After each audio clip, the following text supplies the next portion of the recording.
வணக்கம். இன்றைய மாவட்ட செய்திகள். தாய்லாந்திலிருந்து சென்னை வந்த விமானத்தில் உயர் ரக கஞ்சா கடத்தி வரப்படுவதாக சுங்கத்துறை அதிகாரிகளுக்கு ரகசிய தகவல் கிடைத்தது. அதைத் தொடர்ந்து தாய்லாந்து பாங்காக்கிலிருந்து நள்ளிரவு சென்னை வந்த விமானத்தில் பயணிகளை அதிகாரிகள் சோதனை செய்தனர். அதில் தாய்லாந்து டூர் சென்று திரும்பிய ஒரு பெண் உட்பட 3 பேர் மீது சுங்க அதிகாரிகளுக்கு சந்தேகம் ஏற்பட்டு விசாரித்தனர். அவர்களது உடைமைகளை சோதனை செய்தனர். அதில் உயர் ரக பதப்படுத்தப்பட்ட கஞ்சா பாக்கெட்டுகள் மறைத்து வைக்கப்பட்டிருந்தது கண்டுபிடிக்கப்பட்டது. 3 பேரிடமும் இருந்த 24 பாக்கெட்டுகளிலும் 23.48 கிலோ உயர் ரக பதப்படுத்தப்பட்ட கஞ்சா இருந்தது. அதன் சர்வதேச மதிப்பு 23 கோடியே 5 லட்சம் ரூபாய் இருக்கும் என அதிகாரிகள் கூறினர். கடத்தல் பெண் உட்பட 3 பேர் கைது செய்யப்பட்டனர். கடத்தலில் தொடர்புடைய முக்கிய நபரை தேடுகின்றனர். விசாரணை நடக்கிறது. கடலூர் மாவட்டம் மலையடிக்குப்பம், கொடுக்கன்பாளையம், பெத்தாங்குப்பம் கிராமங்களில் 500க்கும் மேற்பட்ட குடும்பங்கள் வசிக்கின்றனர். இப்பகுதியில் தொழிற்சாலை அமைக்க கடந்த டிசம்பர் 19ஆம் தேதி நிலம் கையகப்படுத்தியதாக அரசு அறிவித்தது. குடியிருப்போர் 15 நாட்களுக்குள் காலி செய்ய வேண்டுமென வருவாய்த்துறை நோட்டீஸ் ஒட்டினர். கெடுகாலம் முடிந்த நிலையில் ஆக்கிரமிப்புகளை அகற்ற அதிகாரிகள் அங்கு வந்தனர். பண்டூட்டி ஏடிஎஸ்பி ராஜா தலைமையில் 100க்கும் மேற்பட்ட போலீசார் குவிக்கப்பட்டனர். வீடுகளை காலி செய்ய முடியாது என கூறிய கிராம மக்கள் அதிகாரிகளை முற்றுகையிட்டு போராட்டத்தில் ஈடுபட்டனர். டிஆர்ஓ அபிநயா தலைமையில் அதிகாரிகள் பொதுமக்களிடம் பேச்சுவார்த்தை நடத்தினர். பேச்சுவார்த்தைக்கு பொதுமக்கள் உடன்படாததால் போராட்டத்தில் ஈடுபட்டவர்களை போலீசார் கைது செய்தனர். சேலம் மாவட்டம் தம்பம்பட்டி செல்வம் நகரைச் சேர்ந்தவர் மஞ்சுளா. இவரது விவசாய நிலத்தை ஒட்டியுள்ள நீரோடை ஆக்கிரமிப்பை அகற்றக் கோரி தாசில்தார் அலுவலகத்தில் புகார் அளித்தார். அதிகாரிகள் நடவடிக்கை எடுக்கவில்லை. தொடர்ந்து சென்னை ஹைகோர்ட்டில் வழக்கு தொடர்ந்தார்.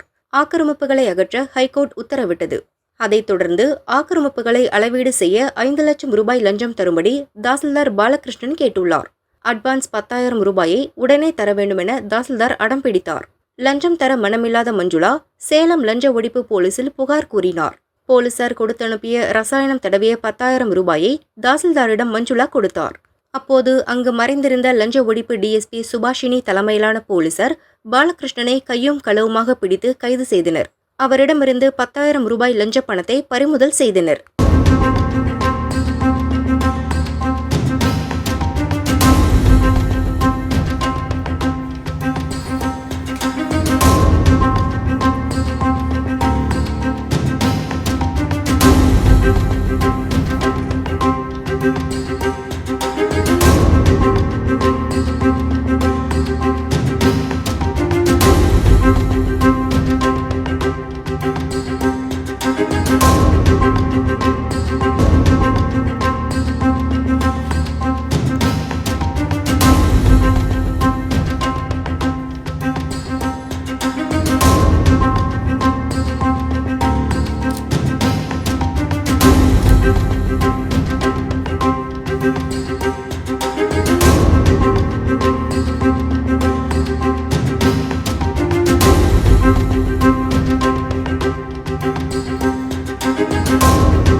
தென்காசி மதுரை தேசிய நெடுஞ்சாலையோரம் பிளாஸ்டிக் கழிவுகள் மூட்டை மூட்டையாக கொட்டப்பட்டு கிடந்தன.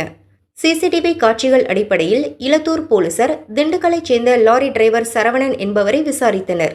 அவர் கேரளாவில் இருந்து பிளாஸ்டிக் கழிவுகளை லாரியில் கொண்டு வந்து தென்காசி மதுரை 4 வழிச்சாலையோரம் இரவோடு இரவாக கொட்டிவிட்டு சென்றதாக ஒப்புக்கொண்டார்.